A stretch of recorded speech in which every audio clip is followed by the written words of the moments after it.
pero para ello tenemos en esta ocasión a dos invitados que son expertos en la materia de seguridad, de estrategia. Francisco Rivas, director del Observatorio Nacional Ciudadano. ¿Cómo estás? Te saludamos. Buenas tardes. ¿Qué tal? Un gusto saludarles, compartir con ustedes y con Ramón. Hola, Muchísimas gracias. Francisco. Bienvenido. Gracias. Muchísimas gracias. Y tenemos a Ramón Celaya, especialista en seguridad. Ramón Celaya ha colaborado con nosotros en Expansión Política, con su análisis, nos ha mandado muchos textos de balance sobre las estrategias de seguridad. Actualmente es vicefiscal en Guerrero. Ramón, muchas gracias. Te saludamos con gusto. Hola, Octavio, muy buenas tardes. Qué gusto saludarlos, Mariel. Es un Ramón, gusto saludarte. ¿cómo estás? Francisco, a la distancia, un abrazo. Muchísimas gracias a los dos por conectarse. Y pues, oigan, qué necesario escucharlos, qué necesario su análisis en esta semana, pues con hechos como los que ya conocemos todos, hechos no solamente el de Chihuahua, que pues evidentemente ha causado un gran impacto, pues evidentemente pues por estas tres personas muertas, de estas tres personas asesinadas, dos de ellos pues sacerdotes jesuitas muy queridos en la comunidad. Pero no solo eso, ayer mismo teníamos estos hechos en Jalisco, días antes en Zacatecas, bueno, todas las semanas, desgraciadamente, y todos los días amanecemos con cifras muy duras en seguridad. Esta misma semana, Francisco, voy primero contigo, pues se rebasa ya la cifra de homicidios pues que tuvimos con el presidente en el gobierno, en el sexenio de Felipe Calderón. ¿Hacia dónde nos lleva esto? Una primera lectura, Francisco, de esto que está sucediendo en el país y pues de este salto, o bueno, este rebase que ya tuvimos esta semana en los números de homicidios. Pues, Mariel, lamentablemente vamos muy mal. Si volteamos a ver no solo los datos de homicidios, sino los datos en general de delitos, el problema es muy grave. El ciudadano promedio no se preocupa por el rol de la delincuencia organizada. El ciudadano promedio está más preocupado, más afectado respecto a los problemas de robos en la vía pública, del transporte público.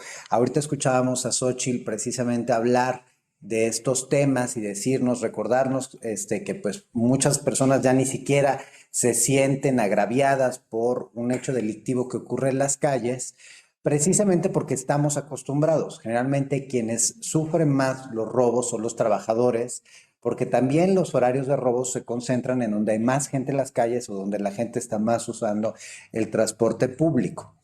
Para las empresas el gran tema es el robo en transporte de carga, la ciberseguridad y sobre todo la extorsión que está desmedida.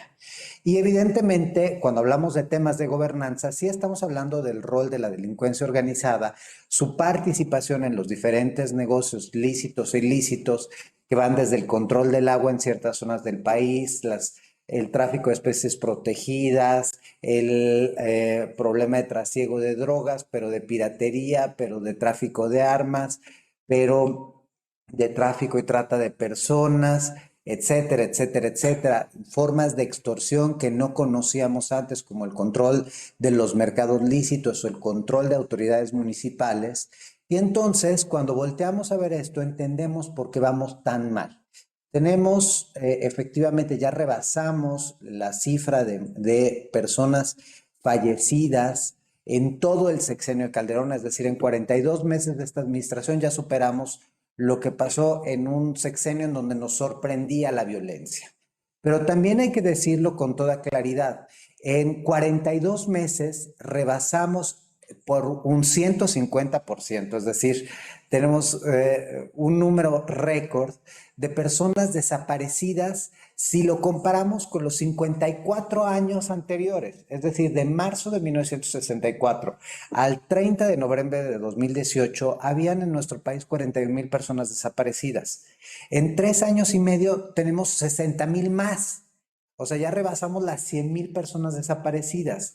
Y ahí es donde entiendes que hay un grave problema y que este problema, aparte, pues no ve una solución próxima, dado que estamos también en los peores momentos de corrupción, según varias encuestas y varios instrumentos de medición nacionales e internacionales, como en los peores momentos de impunidad. Yo cerraría diciendo que a mí me sorprende que el gobierno federal presuma la caída de carpetas de investigación a nivel federal, pues porque en realidad no debería de presumirlo, debería de decirnos que hay más y que por lo tanto se ha detenido a más gente y que por lo tanto se ha procesado a más gente y se ha sancionado a más gente y pues se ha decomisado más drogas, más armas, más piratería, más contrabando, más sustancias ilícitas, precursoras de drogas.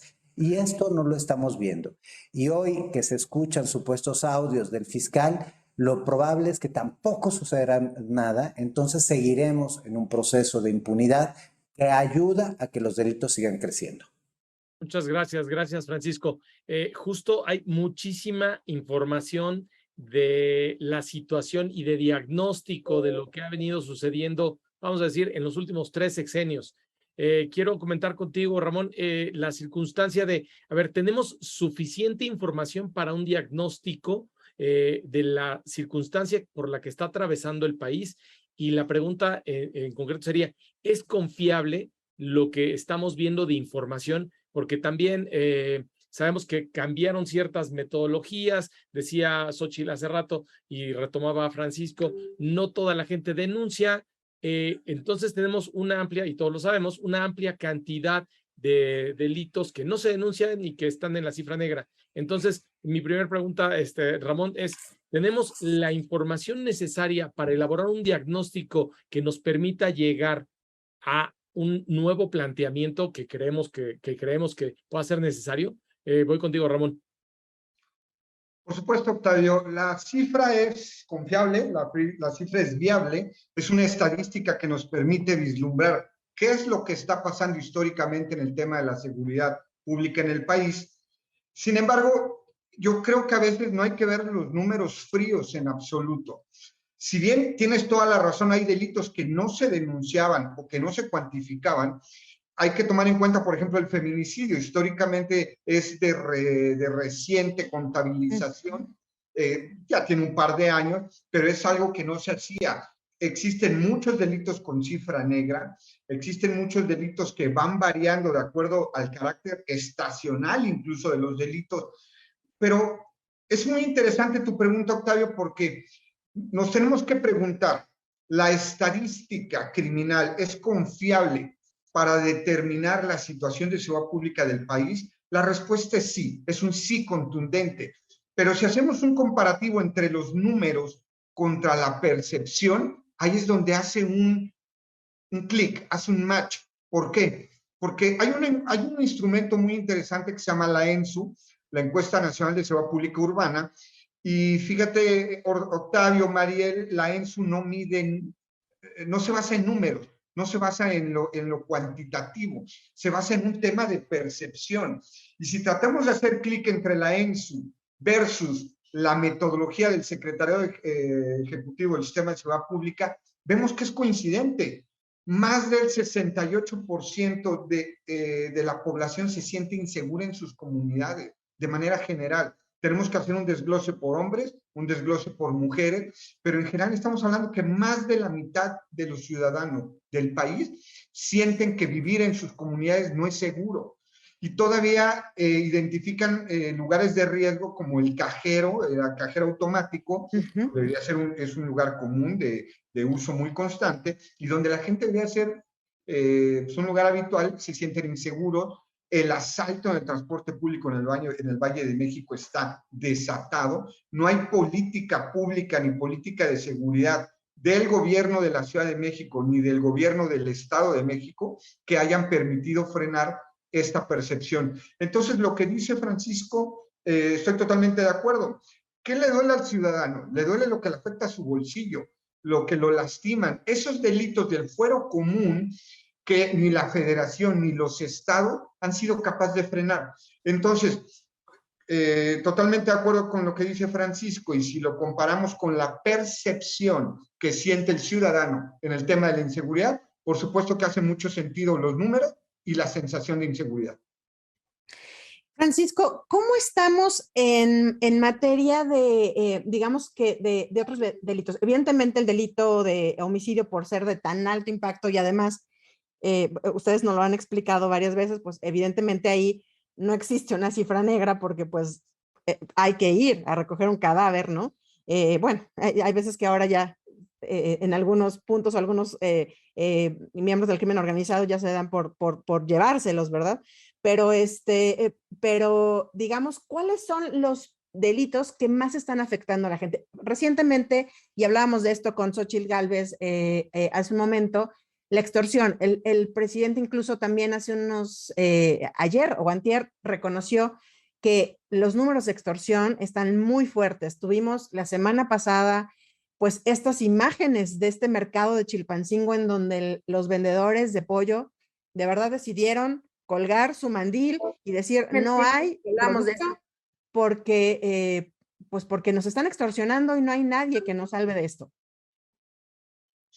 Efectivamente, la extorsión es el delito que hoy debe preocupar más. ¿Por qué? Porque no solo es un delito que afecta a las empresas, al sector productivo, sino nos afecta a todos. De hecho, la extorsión afecta al ciudadano en términos de los engaños, en términos de las amenazas, afecta a las empresas y al mercado en la manera en la que trastoca, obviamente, el precio y la disponibilidad de ciertos productos. Y como comentaba hace rato, también afecta la gobernanza del país cuando hay esa extorsión a las autoridades municipales. Voy a empezar por lo primero.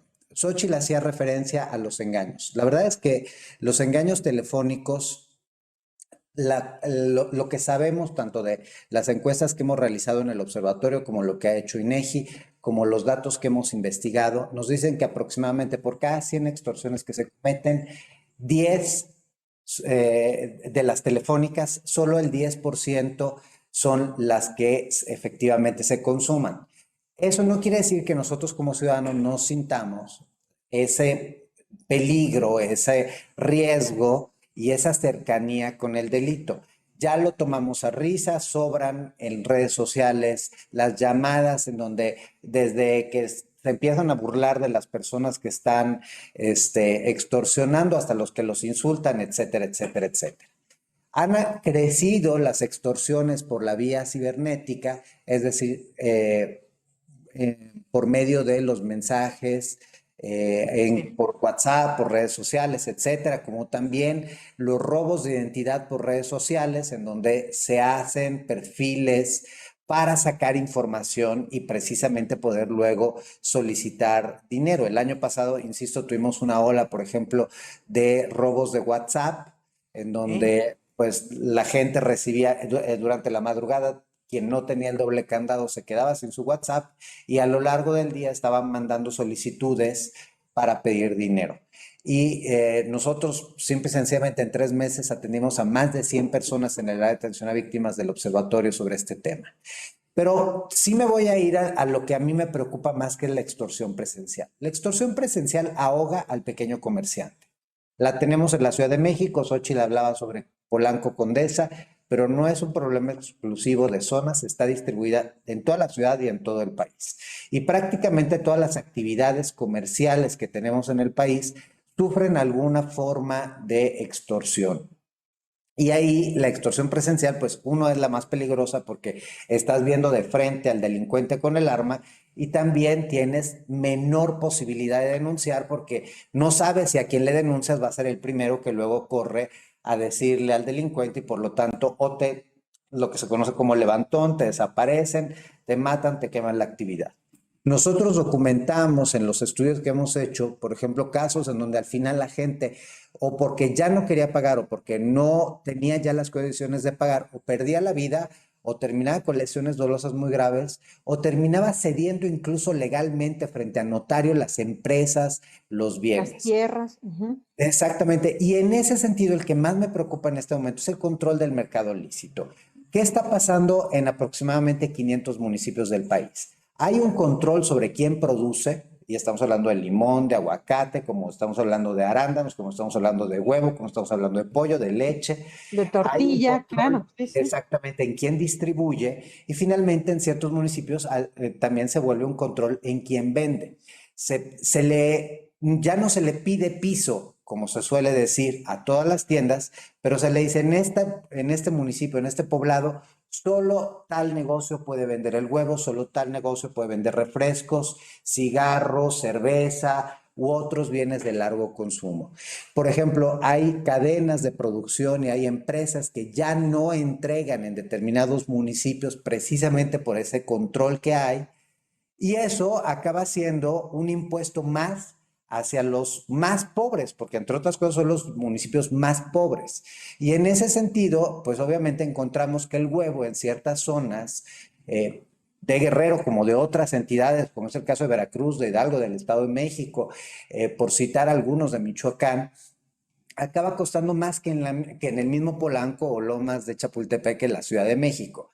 Entonces, eso es indudablemente uno de los riesgos más grandes. La otra, y ya para cerrar, es la que a mí, lo que te decía que me preocupa en términos de gobernanza, que tiene que ver con el control de la delincuencia organizada sobre las licitaciones, sobre el dinero de los municipios y sobre la designación y control de las acciones de los funcionarios.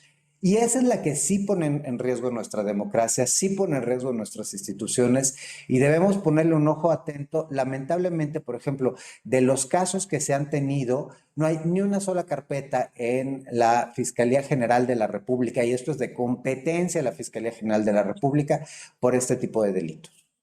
Sí, se habló mucho de eso justo en las elecciones del año pasado, pero muy pocas denuncias, desgraciadamente, pues claro, la gente tiene miedo de denunciar. Pero Ramón, yo quisiera nada más ahondar un poquito en este tema de la extorsión, porque sin duda, como ustedes lo dicen, es un tema que le afecta muy directamente también a cualquier ciudadano, es decir, porque ya vemos que es a mercados, a tlapalerías, a tortillerías, o sea, ya no estamos hablando de las grandes empresas, ya se diversificó y digamos que se extendió. Y justo quisiera preguntarte esto, ¿por qué la delincuencia se ha ido hacia este delito? ¿Por qué, digamos, está creciendo y por qué está encontrando en él, pues, una beta para poder, pues, extender su territorio en el país? Claro, María, yo creo que la diversificación es una de las preguntas esenciales para entender el aumento de la violencia en el país, porque el narcotráfico históricamente ha existido en nuestro país, más de 40 años de existencia desde la década de los 60, con la producción de amapola en los campos de Guerrero y de Michoacán para abastecer las necesidades del ejército norteamericano. A partir de ahí se viene una escalada de producción de todos este tipo de drogas, después nos diversificamos a la marihuana, después pasamos por la cocaína, después por todas las drogas sintéticas, y pareciera que la actividad por sí misma del narcotráfico era suficiente para mantener la empresa criminal. ¿Qué pasa? Hay una tendencia a nivel internacional del control de las drogas, del control y combate a las drogas. Aunque Estados Unidos no tiene un mensaje abiertamente de una guerra frontal contra las drogas, la verdad es que sí lo tiene. Cualquier ciudad de Estados Unidos que tú visites, hay redadas permanentes de la DEA en las ciudades para todos estos distribuidores locales de drogas. Sí se está haciendo un combate. A nivel nacional hay acciones, por supuesto que sí las hay, no es que no las haya. Entonces, cuando se empieza a cerrar la pinza en contra de los grupos de narcotraficantes, el resultado es que tienen que diversificar la actividad, porque ya no es tan rentable, tan productivo, por todas las pérdidas de cargamento y toda la parte logística que se tiene que cubrir para sacar la cocaína desde Colombia, pasarla por Panamá, Centroamérica, atravesar todo el territorio nacional hasta llegar a los Estados Unidos. Esto lo hace caro, lo hace complicado, y ahí viene la diversificación. Delitos como el secuestro, que fue el primer delito subyacente, me gustaría llamarlo así, al narcotráfico. Bueno, pues realmente con todas las unidades que se crearon contra el secuestro y esta campaña tan intensa del gobierno federal, obviamente ya no era productivo. Pasan por otras vías como la trata de personas, la extorsión, que está muy de moda, la extorsión virtual, pero también la extorsión presencial, y entonces encuentran que no nada más es el narcotráfico, hay otras actividades que son lucrativas, pero también se confunden, por eso es tan difícil combatirlas, porque me gusta mucho lo que decía Francisco. Si tú te metes a controlar los productos de la canasta básica como el huevo, la tortilla, el precio del gas, incluso en comunidades del Estado de México como Valle de Bravo, que las células criminales tratan de controlar el precio del gas, pues lo que estás haciendo es que estás obteniendo recursos, se está volviendo un negocio muy rentable y lo más importante, para las autoridades es prácticamente imposible combatirlo, porque no hay un grupo frontal, no hay una actividad como velada, ¿no? Ramón, me quedo contigo con una pregunta de esto mismo que estás comentando. Y valoras que entonces esta, digamos, circunstancia de ramificaciones del crimen organizado que se dedicaba al narcotráfico principalmente, ha filtrado tanto que está llegando a la delincuencia común con tantas actividades? Claro, ¿y cuál es el problema, Octavio, que llega a la delincuencia común? Que se mezcla y se vuelve una barrera, se vuelve una frontera que no es claramente divisible. ¿Dónde está el foro común? ¿Dónde está el foro federal? Y se le pones un ingrediente más a este cóctel explosivo, que es la facultad concurrente de la seguridad pública en los municipios, los estados y la federación, se viene este juego histórico de aventarse la bolita unos con otros y decir, no, esto es un delito del foro común, combátelo tú, este es federal, este yo me lo quedo, y cuando hay dudas si un delito es del foro común o federal por esta mezcolanza de actividades criminales, de narcotráfico y de actividades lícitas que están siendo manipuladas por el crimen, entonces nadie lo atiende. Se queda en el limbo de la seguridad, en el limbo jurídico, y se pierde realmente quién debe de combatir cada delito. Sobre eso que comentaba Ramón, lo tomo de pie para preguntarle a Francisco. Francisco, entonces, yo nada más creo que añadiría un elemento más a lo que estamos viviendo ahorita, que es la crisis económica. Deberíamos de estar viendo adicionalmente una preparación, porque es evidente que siempre que hay crisis económica crecen los delitos, se fomenta de alguna forma, está muy correlacionado. Es decir, ¿urgiría algo así en este momento, Francisco? Definitivamente nosotros a lo largo de la pandemia estuvimos advirtiendo que las bajas no eran consecuencia de una mejora en las condiciones de seguridad, sino una resultante de que había poca gente en las calles. Entonces, tuvimos meses en donde el robo en transporte público bajó en un 75% comparado con el año anterior. O sea, tuvimos meses que fueron particularmente bondadosos en términos de resultados o de datos. Pero en realidad, insisto, esto no era un efecto de una política, sino más bien el hecho de que las personas, una parte importante de la sociedad, estábamos guardados en nuestras casas.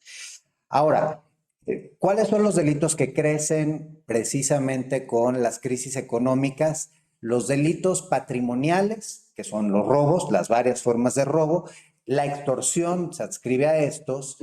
Y luego, pues en la medida en la que estos progresan, empezamos también a progresar en términos de la violencia y de la ejecución de la violencia. Ahí me preocupa una cosa porque algo que ahorita estábamos platicando y que no hemos dicho es el problema también ligado a que cada tanto tiempo, cada 3 años, cada 6 años, tiramos a la basura todos los avances y empezamos de cero.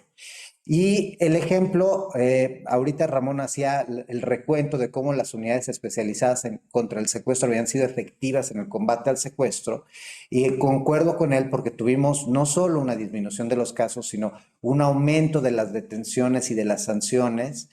Y aquí, pues hoy, eso de lo que teníamos casi en ningún estado queda nada.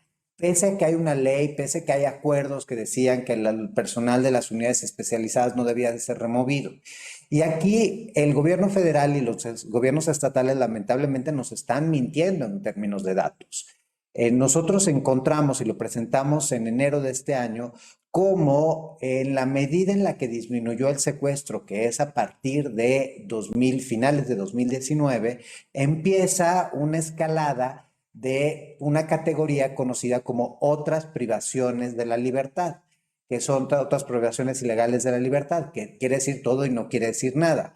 Cuando hemos ido a hacer un poco de trabajo de campo, nos dicen que ahí están registrando todas las formas no extorsivas del secuestro, principalmente el secuestro express, que es el más común en nuestro país. Entonces, antier, la secretaria presumía datos y presumía resultados en cuanto al secuestro, datos y resultados que son absolutamente falsos. Y que en la medida en la que esta crisis económica se agrave, como está sucediendo, pues veremos de nuevo una escalada en el aumento de secuestros en un contexto en donde todo lo que nos tardamos para construir y todo el dinero que se gastó de los mexicanos terminó en absolutamente nada. ¿Cómo ves, con eso antes de hacer otra pregunta, pero lo retomo por lo que decías de los datos, el maquillaje de cifras y todo esto que vemos? ¿Cómo ven la llegada pues, de Clara Luz Flores justamente al Secretariado Ejecutivo del Sistema Nacional de Seguridad Pública? Una opinión rapidísima, pero y además te hago la otra pregunta. Prácticamente ya estaba, pues para ambos, estamos por cumplir 3 años ya de haberse creado la Guardia Nacional y haberle facultado hoy, justamente, o ayer el presidente decía, vamos a enviar ya la reforma al Congreso para que se adscriban, ¿no? Formalmente ya a las Fuerzas Armadas, al Ejército, cuando estamos rebasando los 121,000 homicidios en el país. Es decir, ¿de qué nos ha servido la Guardia Nacional, este nuevo cuerpo formado en el país? Y pues ahorita, si quieren, contesten nosotros y ahorita les preguntaría yo de la estrategia, que es la gran pregunta, creo, aquí, en donde ya todo el mundo está diciendo y clamando por una estrategia distinta. Y pues hoy mismo veíamos al presidente decir, no, la estrategia es correcta.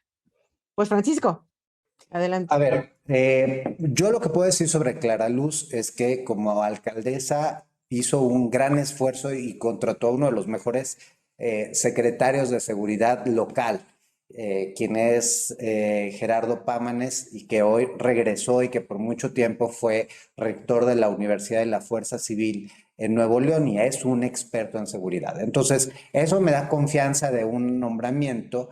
Lo que me preocupa es cómo se ha desdibujado el secretariado ejecutivo. O sea, es decir, en la medida en la que hubo un recorte de recursos importantes a estados y municipios, nosotros lo hemos documentado con toda claridad en nuestro estudio y en los estudios que hemos hecho por años para entender cómo va el gasto en seguridad, pues encontramos que también eso ha abonado a una falta de importancia y de relevancia del secretariado ejecutivo.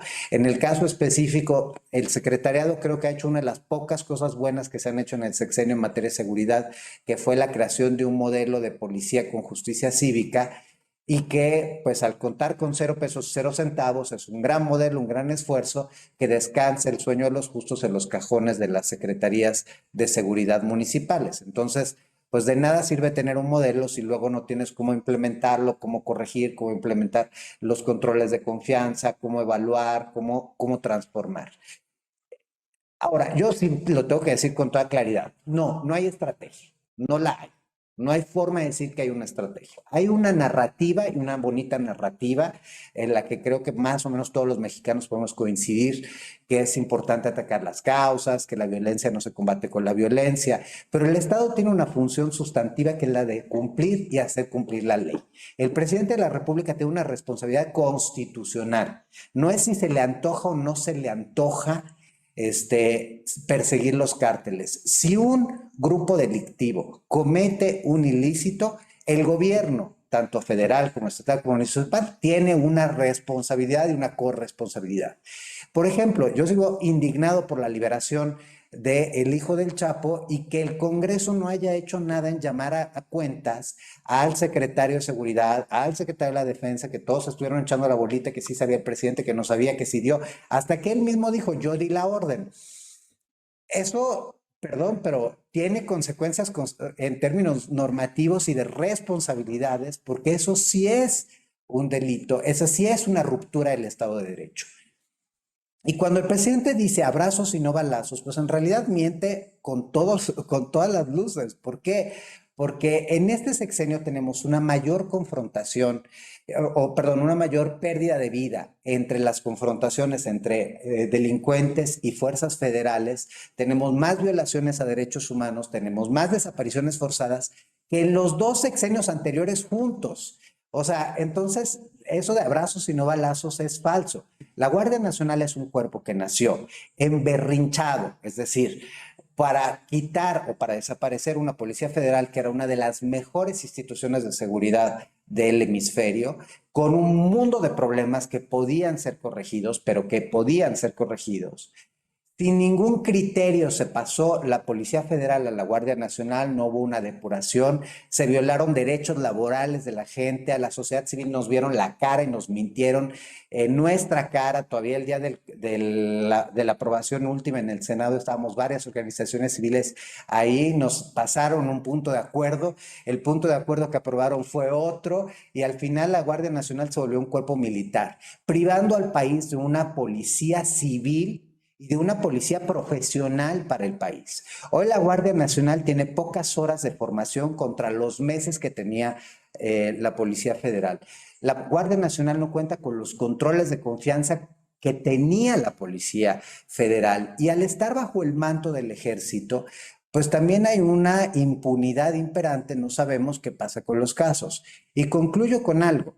Si al presidente le urge pasar la Guardia Nacional al Ejército, es simple y sencillamente porque las plazas de la Guardia Nacional son del Ejército. O sea, de la Policía Federal lo que nos queda son poco más de personas. Claro, Las claro. 110,000 que hay son casi todas plazas del Ejército. Claro que al presidente le urge que se vaya el Ejército, o la Guardia Nacional al Ejército, porque si no, a final de sexenio, la Guardia Nacional se va a quedar vacía. Esa es prácticamente digamos, esta valoración que nos hacías y que decía Mariel. Para retomar contigo, Ramón, gracias, Francisco. Para retomar contigo, Ramón, esta situación, decía Francisco, no hay estrategia prácticamente. El presidente argumenta que sí, que hay una estrategia. Solo te preguntaría, ¿qué tendría que suceder para que el presidente cambiara o decidiera modificar, no sé si radicalmente o en alguna parte, esta estrategia? Vimos lo de los sacerdotes asesinados, han muerto niños, han muerto mujeres, los feminicidios no se detienen.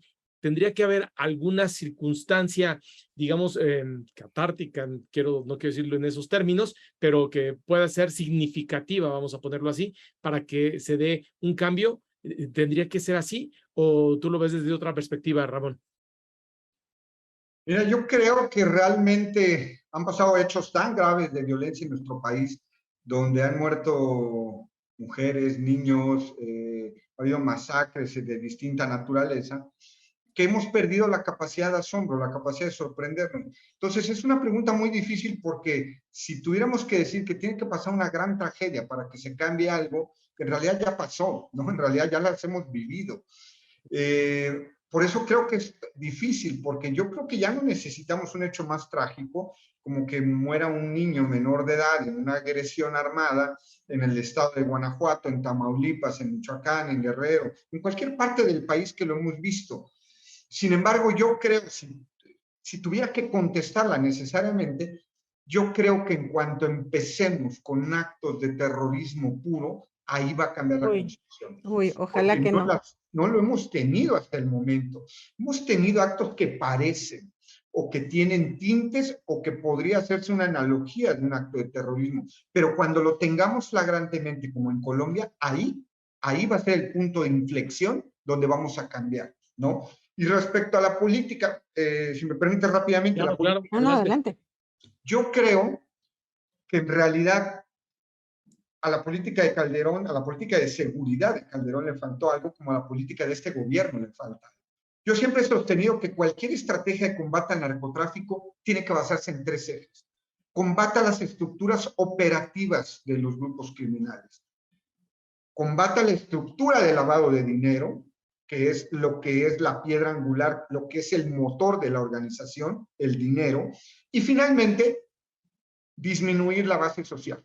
El narcotráfico, como la guerrilla, necesitan base social para subsistir. Si no la tienen, no pueden subsistir. Calderón enfocó más su política en el combate a la estructura criminal. Este gobierno basa mucho su estrategia en recuperar la base social. Pero en ambos gobiernos lo que yo veo es que faltaron componentes de estos 3 que yo enumero para que realmente es una política exitosa. Sí se hace una cosa en un sexenio, sí se hace cosa en otra, pero no se hace de manera integral y ese es el problema. Para cerrar un comentario, no es un asunto de dinero, es más de coordinación a nivel nacional de todos los estados. Ahora, nada más la pregunta es, con esta nueva reconfiguración del mapa, ¿es más factible que el presidente pueda articular una estructura en lo que resta de su gobierno al tener una mayoría de estados gobernados por Morena? Tu opinión rapidísimo sobre ese tema, Ramón. Bueno, claro, siempre se va a necesitar el apoyo local.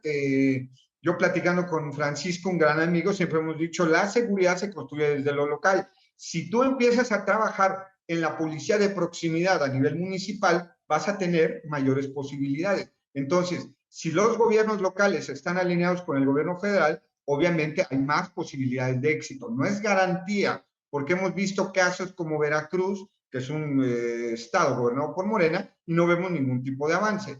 Pero siempre va a ser deseable que no haya confrontaciones en el nivel estatal, en el nivel federal, y entonces la estrategia, la gran estrategia que se lance de la federación, pueda bajar, pueda fluir a nivel estatal, a nivel municipal, y realmente pueda funcionar. Gracias. Entonces, Francisco, esta última parte, ¿la coordinación tendría que ser desde lo federal hacia lo local? Sí, nada más rápidamente. El único problema es que las políticas sociales de este gobierno, nada más para retomar lo que le comentaba Ramón, son políticas que en realidad tienen un tinte electoral, ¿no? No tienen una lógica ni de atender a los más pobres, ni de disminuir la violencia local. Tan es así que si volteamos a ver las evaluaciones, los deciles 1 y 2 de nuestra economía, la gente que gana menos de 6,000 pesos al mes, hoy recibe menos apoyos federales, el campo hoy recibe menos apoyos federales que en los 2 sexenios anteriores. Entonces, también ahí, lamentablemente, es falso que haya un interés real por atender primero a los pobres.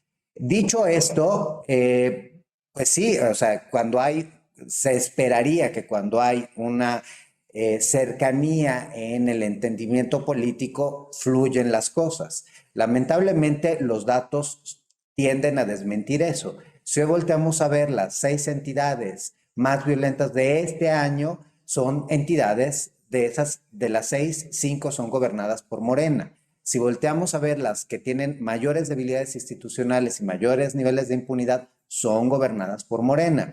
Entonces, no necesariamente esto va a ayudar. Porque lo primero es que necesitamos definir qué queremos de la seguridad, o sea, qué entendemos por seguridad. Y a partir de ahí desarrollar indicadores que impacten también en las competencias de municipios, de estados y de la federación. Entonces, el problema, insisto, es que al no haber estrategia y entre otras cosas estar en mínimos históricos en materia de gasto en seguridad, pues difícilmente veremos que algo mejore, aunque todo el panorama fuera color guinda. Pues veremos qué sucede en esto. La verdad es de que hay muy pocas, en este tema sí hay muy pocas expectativas de que pueda mejorar la seguridad, pues por todo lo que hemos escuchado aquí. Se ha comentado mucho que en realidad si no hay seguridad en el país, pues ningún proyecto se puede llamar exitoso, ninguno, porque la gente sigue con miedo, sigue en sus casas. Pero yo les pediría un último comentario de 1 minuto para cerrar sobre ¿cuál sería, si pudieran ustedes recomendarle algo al presidente, cuál sería la primera cosa para cambiar o comenzar a cambiar la seguridad en el país? Francisco, 1 minutito. Sacar la política de las decisiones de seguridad.